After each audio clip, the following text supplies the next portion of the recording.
So, hello my dear students, how are you? I hope all you are fine and doing well. So, आज के इस lecture में हम हमारे business organisation first के second part को शुरू करने वाले हैं। बेसिकली इसमें हम लोग समझने वाले हैं कि हमारी बिजनेस एक्टिविटीज क्या क्या हैं।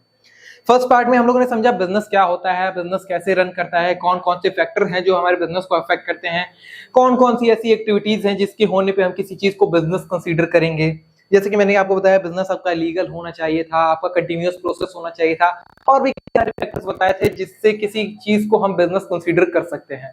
आज इस लेक्चर में हम लोग समझेंगे बिजनेस एक्टिविटीज के बारे में, different types of business activity, business organisation क्या होता है, उसके अंदर क्या क्या फैक्टर्स हैं, और भी कई सारी चीजें हैं जो आज इस पर्टिकुलर लेक्चर में हम लोग डिस्कस करेंगे और हम लोग सीखेंगे कि और बिजनेस ऑर्गेनाइजेशन की डेप्थ के बारे में।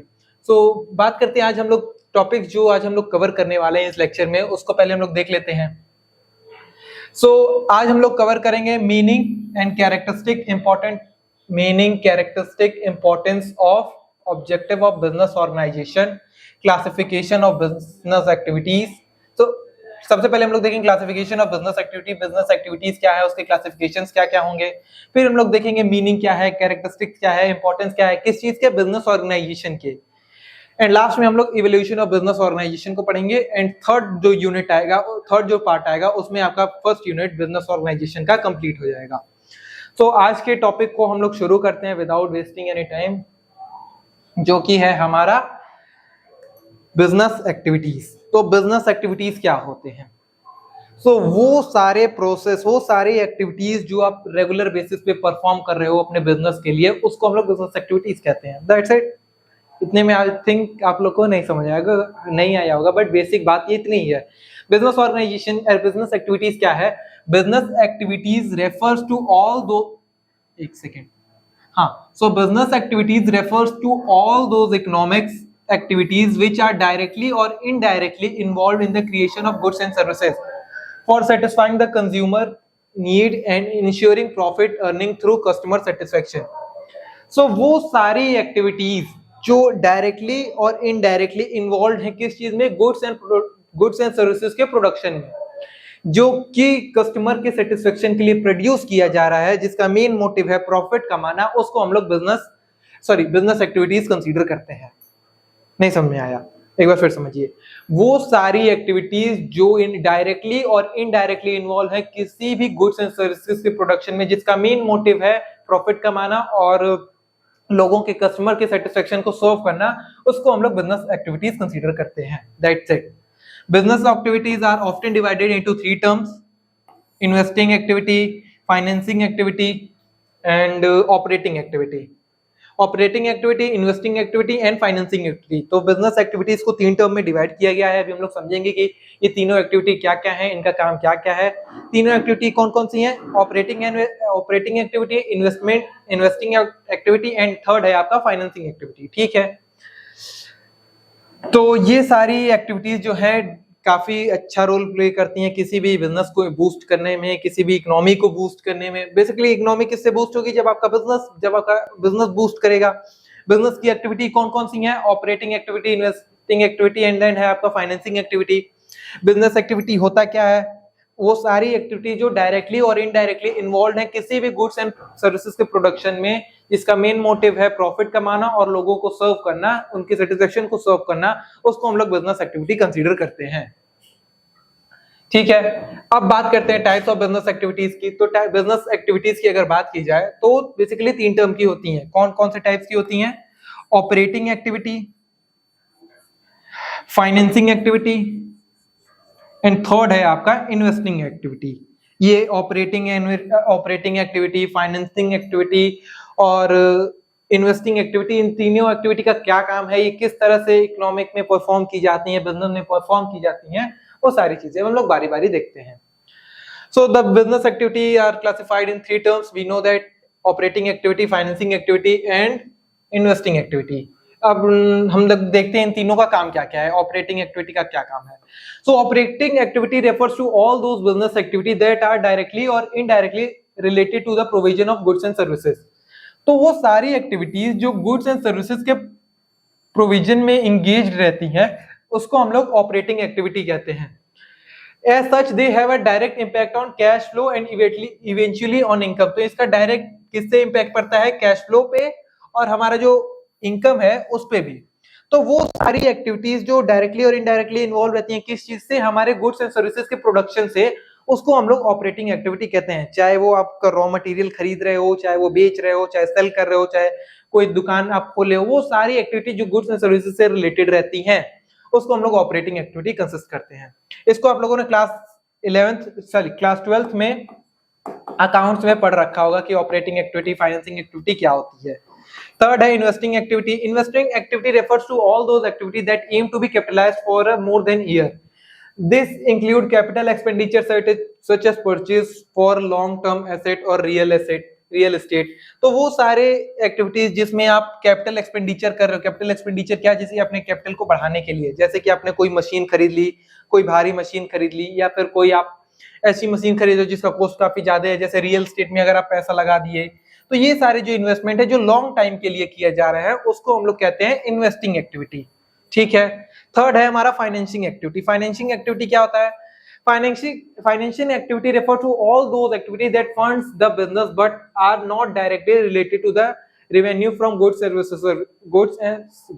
and services. Common financing activity include bonds, loans, share issues। तो वो सारी एक्टिविटीज जिसमें आप किसी बिजनेस में पैसा लगा रहे हो लेकिन आपको जो रिटर्न मिल रहा है direct in form of profit नहीं मिल रहा है कि गुड्स एंड सर्विसेज बिक गई उसका आपको प्रॉफिट मिल गया, वो वैसे पैसा नहीं लगाना। आप पैसा लगा रहे हो कंपनी में, उसका आपको डायरेक्ट गुड्स एंड सर्विसेज से रेवेन्यू नहीं मिल रहा है, उसका आपको कैसे पैसा मिल रहा है? कंपनी की ग्रोथ से। ठीक है। उसकी कॉमन फाइनेंसिंग एक्टिविटीज कौन कौन से इंक्लूडेड है? जैसे हम किसी को शेयर होल्डर हो गया, डिबेंचर हो गया, तो ये सारे कुछ एक्टिविटीज हैं जो हमारे फाइनेंसिंग एक्टिविटी के अंदर आते हैं। तो 3 एक्टिविटी के बारे में अभी तक हम लोगों ने पढ़ा। पहले हम लोगों ने पढ़ा बिजनेस एक्टिविटी क्या होती है, फिर हम लोगों ने तीनों एक्टिविटी को डिस्कस किया कि बिजनेस एक्टिविटीज के अंदर 3 एक्टिविटी आती हैं, वो कौन कौन सी होती हैं। पहले हम लोगों ने समझा फाइनेंसिंग एक्टिविटी क्या होती है, ऑपरेटिंग एक्टिविटी क्या होती है, देन हम लोगों ने लास्ट डिस्कस किया इन्वेस्टिंग एक्टिविटी क्या होती है। Let's move further. The business activities are classified in 2 terms. कौन कौन से टर्म्स में? Industry and commerce. तो बिजनेस एक्टिविटीज जो भी हैं उसको आपके 2 पार्ट्स में डिवाइड किया गया है, एक आपका इंडस्ट्री है और एक आपका कॉमर्स है। इसको हम लोग समझते हैं क्या क्या है, इंडस्ट्री एंड कॉमर्स में क्या क्या है। तो सबसे पहले अगर हम लोग बात की जाए इंडस्ट्री की, तो इंडस्ट्री, ये जो मैं डायग्राम आपको बनाते जा रहा हूं उसको आप लोग देखते जाइएगा।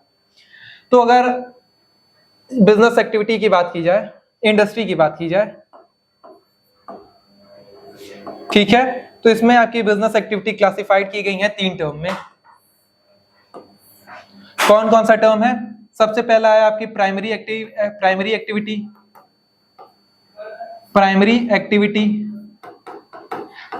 आप सब लोग जानते हैं प्राइमरी एक्टिविटी क्या होती है, आप लोग क्लास 6-7 से पढ़ते आ रहे हैं। प्राइमरी एक्टिविटी वो सारी एक्टिविटी होती है जहां पे आपका किसी एग्रीकल्चर रिलेटेड चीज हो रही है, डेयरी प्रोडक्ट्स बनाए जा रहे हैं।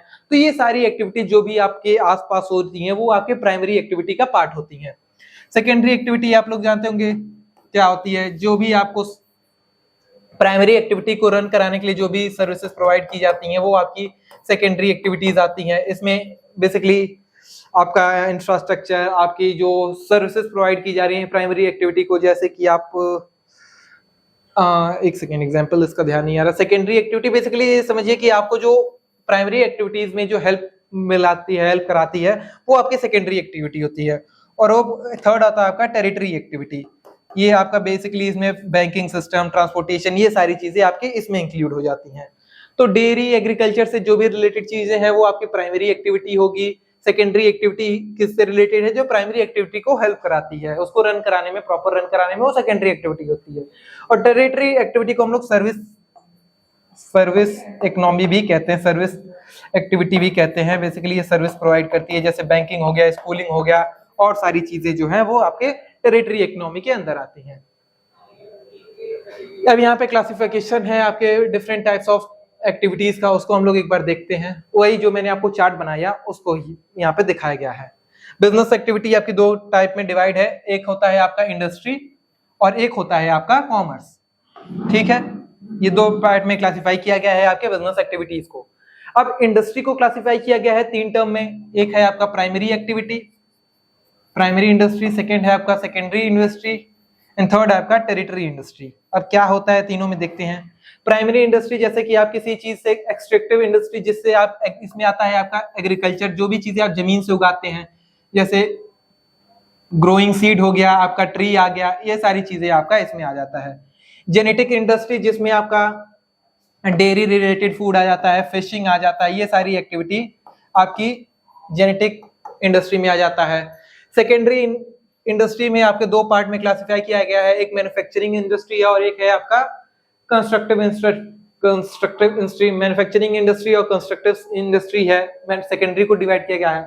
और टेरिटरी इंडस्ट्री में आपका ट्रांसपोर्ट आ जाता है, बैंकिंग आ जाता है, कम्युनिकेशन आ जाता है, इंश्योरेंस आ जाता है, एडवर्टाइजिंग आ जाता है। ये सारी चीजों आपको इंडस्ट्री को डिवाइड किया गया है।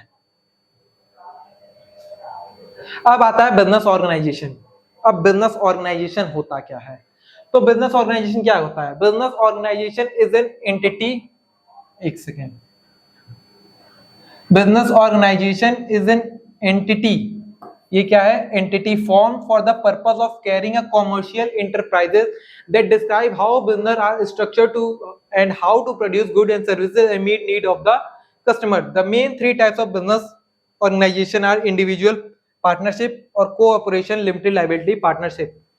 तो बिजनेस ऑर्गेनाइजेशन होता क्या है? जहां पे ग्रुप ऑफ पीपल आते हैं, वहां पे एक उनका मोटिव रहता है, उस मोटिव से वो काम करते हैं। जैसे उनको अगर मोटिव है गुड्स प्रोड्यूस करना तो वो गुड्स प्रोड्यूस करेंगे, उनका मोटिव है सोशल वेलफेयर करना तो उसके सोशल वेलफेयर के हिसाब से काम करेंगे। तो ये कुछ आपका बिजनेस ऑर्गेनाइजेशन की यहाँ पे डेफिनेशन दी है। कितने टाइप के होते हैं? 3 टाइप के होते हैं। इंडिविजुअल होता है, पार्टनरशिप होता है और आपका होता है कोऑपरेशन। इंडिविजुअल में आपका owned by and run by only 1 person, इसका एक ही मालिक रहता है और वही इसको देखता रहता है, जो भी उसके डिसीजन रहते हैं वो सारे यही लेता है। और जो आपका पार्टनरशिप रहता है, इसको 2 या 2 से अधिक, एक से ज्यादा इसमें ओनर रहते हैं, ठीक है, यानी सॉरी 2 से ज्यादा इसके इंडिविजुअल जो हैं वो उसके ओनर रहते हैं, उससे जो भी रिलेटेड डिसीजन रहता है बिजनेस ऑर्गेनाइजेशन का, ये दोनों लोग लेते हैं। और थर्ड है आपका लिमिटेड लायबिलिटी पार्टनरशिप कंपनी। यह है आपका characteristic of a business organisation. Business organisation है तो उसके कुछ कैरेक्टरिस्टिक्स हैं, कौन कौन से हैं उसको हम लोग देख लेते हैं। ब्रिंग स्पेशलाइजेशन इन वर्क, उनके जो वर्क है उसमें स्पेशलाइजेशन लाता है। इफिशिएंट यूज ऑफ रिसोर्सेज, जो आपकी रिसोर्सेज है उनका इफिशिएंट यूज होता है किसमें? आपके बिजनेस ऑर्गेनाइजेशन में, ठीक है, efficient use of resources. Third है आपका बेटर कम्युनिकेशन, तो आपको जो कम्युनिकेशन हो रहा है वो काफी बेटर होता है। Easy acquiring, better administration. तो ये सब आपके कुछ कैरेक्टरिस्टिक्स हैं किसके? आपके बिजनेस ऑर्गेनाइजेशन के। Increase productivity in job satisfaction, better working relationships, ये सब आपके कुछ कैरेक्टरिस्टिक्स हैं किसके? आपके बिजनेस ऑर्गेनाइजेशन के, ठीक है। आगे बढ़ते हैं, business organisation, importance of business organisation. तो बिजनेस ऑर्गेनाइजेशन के कुछ इंपॉर्टेंस है, क्या क्या इंपॉर्टेंस है? जैसे आपके अगर कोई बिजनेस ऑर्गेनाइजेशन है तो उसका क्या इंपॉर्टेंस हो सकता है, क्या क्या उसकी भूमिका हो सकती है हमारी सोसाइटी में, तो क्या क्या है? वेल ऑर्गेनाइज्ड स्ट्रक्चर, तो अगर कहीं बिजनेस ऑर्गेनाइजेशन है तो उसका वेल ऑर्गेनाइज्ड स्ट्रक्चर होगा, उसका जो स्ट्रक्चर होगा काफी ईज होगा, easy to adopt, easy to understand, ये कुछ उसके वेल ऑर्गेनाइज्ड स्ट्रक्चर के पॉइंट्स हैं। बेटर यूज ऑफ रिसोर्स, तो अगर कोई ऑर्गेनाइजेशन अच्छा है बिजनेस ऑर्गेनाइजेशन, तो वहां पे जो रिसोर्सेज का यूज होगा, जो वहां पे रिसोर्सेज यूज हो रही हैं उसका मैक्सिमम यूटिलाइजेशन होगा और उससे जो आउटपुट क्रिएट होगा वो काफी अच्छा होगा। एम्प्लॉय अकाउंटेबिलिटी, अकाउंटेबिलिटी मींस क्या होता है? जवाबदेही। तो अगर कोई बेटर ऑर्गेनाइजेशन रहेगी तो वहाँ पे एम्प्लॉयज की अकाउंटेबिलिटी भी होगी, यानी कि अगर कोई वो गलती करते हैं तो उनको जवाबदेही भी होगी उनसे, अगर कोई गलत कर रहे हैं या कुछ उनसे गलती की गई है या कोई गलत प्रोडक्ट बनाया है तो उसके जवाबदेही वो खुद होंगे। इंक्रीज इन कस्टमर सेटिस्फेक्शन, अगर कोई बिजनेस ऑर्गेनाइजेशन अच्छा चल रहा है तो उससे कस्टमर जो है वो काफी सेटिस्फाइड होंगे, वो काफी उनसे खुश होंगे। And able to follow rules and regulation, अगर कोई बिजनेस ऑर्गेनाइजेशन काफी अच्छा है तो वहां पे जो रूल्स एंड रेगुलेशन है वो काफी अच्छा फॉलो हो रहा है, तभी वो बिजनेस ऑर्गेनाइजेशन काफी ग्रोथ कर रहा है, ठीक है। अब लास्ट टॉपिक है ये आज के टॉपिक का कि बिजनेस ऑर्गेनाइजेशन के कुछ ऑब्जेक्टिव्स हैं, कौन कौन से ऑब्जेक्टिव्स हैं उसको हम लोग डिस्कस करते हैं। ऑब्जेक्टिव एक 3 टाइप में आपके डिवाइड किया गया है, इकोनॉमिक ऑब्जेक्टिव, सोशल ऑब्जेक्टिव और नेशनल ऑब्जेक्टिव। तो अगर कोई बिजनेस ऑर्गेनाइजेशन है तो उसका इकोनॉमिक ऑब्जेक्टिव क्या होगा? इकोनॉमिक पॉइंट ऑफ व्यू से उसका ऑब्जेक्टिव क्या होगा? पहले ऑब्जेक्टिव तो वो होगा कि मार्केट में वो सरवाइव कर जाए, जो भी मार्केट है जहां पे भी वो काम कर रहा है, जहां पे भी वो बिजनेस ऑर्गेनाइजेशन रन कर रही है, पहला मोटिव होगा कि वो अगर नया बिजनेस खुल रहा है तो मार्केट में सरवाइव कर जाए, कि हाँ मैंने एक प्लेस बना लिया, मैं यहाँ से गिरूंगा नहीं, ये स्टेबल है। स्टेबल होना ही तो काफी नहीं है बिजनेस के लिए, उसको प्रॉफिट भी तो कमाना है। अब प्रॉफिट कमाने लगा, धीरे धीरे उसकी थोड़ी प्रॉफिट कमाया, प्रॉफिट भी कमा रहा है, ठीक है ये भी बात है, लेकिन अब उसको तो ग्रोथ भी तो करना है। प्रॉफिट एक सर्टेन अमाउंट कमा रहा है, हर महीने कमा रहा है, लेकिन उसको उस ग्रोथ पे रुकना तो नहीं है, उस अमाउंट पे रुकना नहीं, उसको तो अपनी ग्रोथ भी बढ़ानी है। तो तीन आपके इकोनॉमिक ऑब्जेक्टिव को तीन पार्ट में डिवाइड किया गया, सर्वाइवल, प्रॉफिट, ग्रोथ। तो सबसे पहले वो सर्वाइवल के लिए देखेगा, फिर वो किसके लिए देखेगा कि प्रॉफिट जनरेट करने के लिए कोशिश करेगा, एंड थर्ड जो उसका ऑब्जेक्टिव है वो ग्रोथ है। ठीक है, सोशल ऑब्जेक्टिव क्या है, समाज के प्रति उसका क्या, किसी बिजनेस ऑर्गेनाइजेशन का क्या वो रोल है। तो सबसे पहले वो सप्लाई करे कैसा गुड क्वालिटी ऑफ प्रोडक्ट अपने मार्केट में, जिस मार्केट में वो काम कर रहा है वहां पे जो प्रोडक्ट सप्लाई कर रहा है वो अच्छी क्वालिटी का गुड्स वहां पे सप्लाई करे, वहां पे फेयर ट्रेड प्रैक्टिस करे, कोई लीगल इलीगल एक्टिविटी ना करे, ड्रग सप्लाई ना करे, अगर कोई बिजनेस कर रहा है तो उसके चोरी छुपे वो उसी अगर मैगी प्रोडक्शन कर रहा है तो मैगी के पैकेट में वो ड्रग्स डाल के ना डीलिंग करने लगे। तो जो भी है फेयर ट्रेड प्रैक्टिस करे, बेसिकली कहने का मतलब ये है। Contribution to the general welfare of society, तो जनरल वेलफेयर ऑफ सोसाइटी में भी वो काफी कंट्रीब्यूट करे, सोसाइटी में अगर डेवलपमेंट हो रहा है तो उसमें काफी योगदान करे। जैसे रतन टाटा को आप लोग देख रहे हैं कि सोसाइटी में कुछ भी काम होता है या फिर कोई भी पेंडेमिक आया तो सबसे पहले योगदान देने के लिए रतन टाटा जी आगे आते हैं। नेशनल ऑब्जेक्टिव क्या है, देश के प्रति उसकी क्या जिम्मेदारी बनती है किसी भी ऑर्गेनाइजेशन की, तो सबसे पहले उस देश में एम्प्लॉयमेंट क्रिएट करे, वहां की जो लोग हैं जनता है उनको रोजगार प्रोवाइड करे, उनको रोजगार दे, उनके साथ अगर वो काम कर रहे हैं तो उनको बेटर सैलरी दे, उनको अच्छी सैलरी दे, रेदर देन वो कहीं दूसरे देश से काम मतलब लोगों को बुलाए काम करने के लिए। प्रमोशन ऑफ सोशल जस्टिस, तो सोशल जस्टिस को वो प्रमोट करे। तो ये कुछ ऑब्जेक्टिव्स थे किसके, बिजनेस के, किसके प्रति, समाज के प्रति। सो आज के लेक्चर में मैंने आपको बताया कि बिजनेस ऑर्गेनाइजेशन क्या होता है, बिजनेस ऑर्गेनाइजेशन की ऑब्जेक्टिव्स क्या क्या हैं, क्या उसके समाज के प्रति जिम्मेदारी है, क्या इकोनॉमिक उसकी जिम्मेदारी है, क्या उसकी देश के प्रति जिम्मेदारी है। फिर हम लोगों ने डिस्कस किया बिजनेस एक्टिविटीज क्या होती हैं, बिजनेस एक्टिविटीज के कितने टाइप होते हैं, प्राइमरी एक्टिविटी क्या होती है, सेकेंडरी एक्टिविटी क्या होती है, डिफरेंट टाइप्स ऑफ एक्टिविटीज को डिस्कस किया। तो ये सेकेंड पार्ट था आपके बिजनेस ऑर्गेनाइजेशन का।